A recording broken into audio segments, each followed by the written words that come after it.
Good Erev Shabbos, everyone. Erev Shabbos, Parshas Terumah. A fundraiser's dream. It's all about building the Mishkan, collecting from the Jewish people. The first building campaign ever in Jewish history. And in here, God says, "V'yichli Terumah, take from me a gift. Meis kol ish asher yidvenu libo, from every person asher yidvenu libo, whose heart motivates him to give tichos trumasi, so that you should take my trumas, take my portion."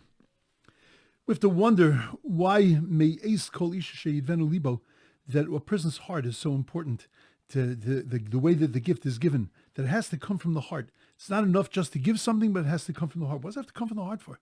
At the end of the day, take the money and run. So they didn't give it with a big smile. Shkoyach.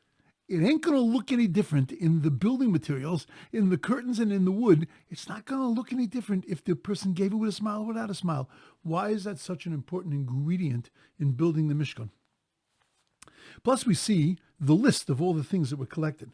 We see Zav, Kesef, Nechoshes, gold and silver and copper, Tchelis, Hargomen, Tolah, Shani. Then we talk about wool and different colors, different covers of wool. And then at the very end of the list is Avni Shon V'Avni Miluim La'efav Lachoshen, is the special stones that were used for the breastplate and for the epaulets. They were fantastically expensive. The Talmud tells a story about a fellow by the name of Dam ben Nesina, who was the guardian of these stones. The temple needed to go in to buy the new stones for the breastplate. Something happened, they needed to get new stones, and it was just phenomenally expensive, an incredible amount of money that he made off of the selling of these stones. These were incredibly valuable, and yet they were written at the end of the list, after gold and silver, after copper, after blue wool, red wool, after little things, and then it says the most expensive thing at the very end, Avnei Shom V'Amnu. And it seems to be a list that's sort of going down in descending order. This seems to be the least important, the least valuable of all the things. Why would this be the least valuable? So Rashi later on tells us that, based on a statement from the Medrash, that when the priests had the Nesiim, the heads of the tribes, had given, when they heard this call to everybody that they should donate, so they said, "Tell you what we're going to do.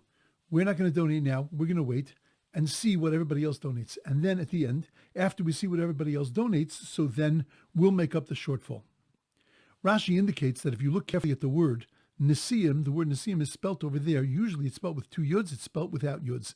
And the reason it's spelled without yuds, because in essence they were punished for their, what Rashi calls, laziness, for their atzos.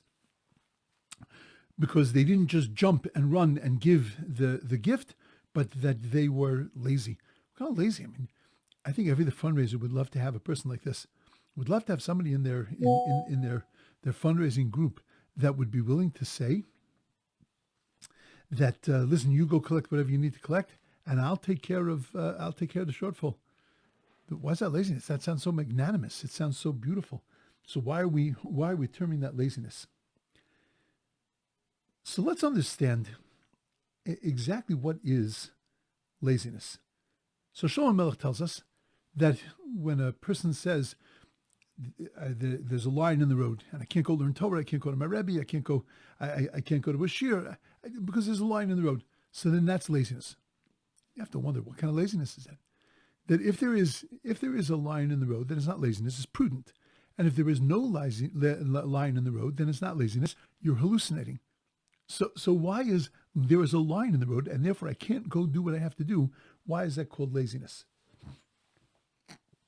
There is, the Shlomo Melech tells us another thing about laziness. And he tells us that there was a fellow who was sitting by a broken fence, and the fence was open, and there were animals going in and out. And Shlomo Melech looked at it and said, "V'yisiv l'kachti musar." I saw it, and I took a lesson. Now, if you would have asked this fellow, "Do you have a hole in your fence?" The guy would have said, "Mm-hmm." "Do you know that your animals are running away?" "Mm-hmm." "Do you know that other animals are running in and eating your food and your grass?" "Mm-hmm." "Well, why don't you just get up and fix it?" And this was the characterization of laziness. Why is it not a characterization of stupid, of a person who's nuts, who's just sitting there watching like insane, just watching this go on? The reason why it's laziness is because the guy knew everything, had the ability to do anything, but he couldn't get what he knew here to translate itself into his hands, into his actions, into his deeds, because he was missing the connection to the heart. He was missing a leiv, hovin, a leiv, a heart that understands. He had no chochmas halev. He had no wisdom of the heart, which is one of the ingredients that we're told later is necessary in the whole building of the Mishkan, that there has to be that sense of a heart that understands, of a heart that has wisdom and knowledge, and he had no understanding. Why is that so valuable? Because he didn't understand how important it was he was about to do. Because when you understand how important it is, when you can understand that this is something critical, then you can find the energy to do anything. You can find the energy to beat any kind of laziness. When you say there's an ari baderech, there's a lion in the road, there is a lion in the road. There is really an impediment there. There's something that's standing in your way. But when you know how important it is, what you need to do, you'll figure out a way to get around that lion. A person who has energy and a person who has alacrity is a person who has an understanding of what the value is that he is supposed to be doing, of the importance of the task that he's supposed to be doing. And that person finds the energy, that person finds the ability to be able to accomplish what he needs to accomplish. What fuels atzlus, what fuels laziness, is a lack of understanding. The problem with the Nesiim is that they didn't understand how valuable it was to give. Not how valuable it was to fill. You want to fill a void, you want to take care. But right now, the job was every member of Klal Yisrael had to feel a sense of fire and excitement and enthusiasm just to go and v'yikhuli truma, and to make for asuli mikdash v'shechanti b'sochem, to make a temple, and so that God can dwell inside of every one of us. That was the task. Get up and do. I don't care what you do. I don't care what you give. Bring pitchivkis, it doesn't matter, but just do. And that's what they were missing. That's why they were taking the task, and that's why what they gave was ultimately valueless. Because it was coming from a place of laziness, not from a place of an understanding of a love of God. Because if it was, then they would have done something first and then said, and later you'll come back to me and we'll give whatever's missing. But right now, this is what we're going to give. We're going to participate in this. All they needed to do was to participate, because what did God want? He just wanted them to understand how valuable it was. Me'etz kol ish asher yidvenu libo. From the heart of a person, from every person that their heart was into it. Heart was into it means that they understood the value, that they understood the importance of this. The truth is, this is what a mullik was all about. Torah tells us that it just happened to you along the way.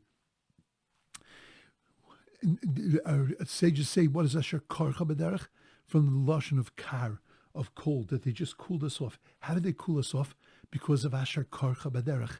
That it's just something that happened. It wasn't something really important. It wasn't something valuable. It wasn't a critical moment. It was just a thing.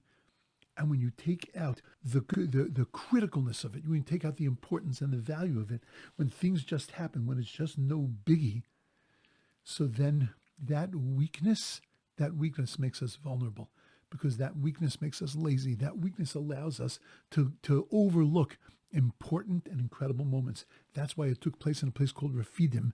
Refidim was Rafu Yadayim b'Torah, where our hands became weak in Torah. We lackluster. We had no sense of energy because we had no sense of understanding of the incredible importance of things. Moshe Rabbeinu, when he didn't understand what to do with the shekel, he didn't understand how the shekel could work. So God showed him a matbeya shalesh. He showed him a coin of fire. And that, now I get it. How do you get it? What does a coin of fire say to you? Why does that make it you can understand? You couldn't understand a shekel, a half shekel. You couldn't understand what a half a coin was, and you had to see a coin of fire. You couldn't understand how a half coin, giving a half coin, could be so critical to the life of the Jewish people, could be something that could change the life of the Jewish people. So God showed him Matbeya Shalesh, and he said, it's the fire, buddy. It's not just the giving of the coin, but it's the giving, the understanding how important and invaluable it is to show that you are a part of Klal Yisrael and to feel connected to every member of Klal Yisrael. When you can do that, when you understand that, then you'll do it with a fire. everything we do has to be done with a fire, which means everything we do has to be done and infused with an understanding.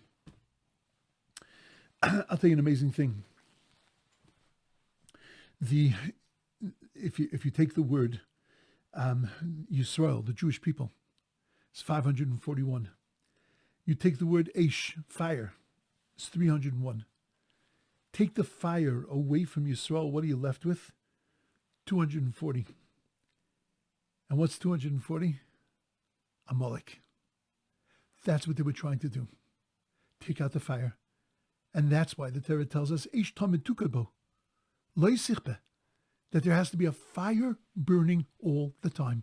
You have to understand the things you're doing all the time, because that's where the fire comes from.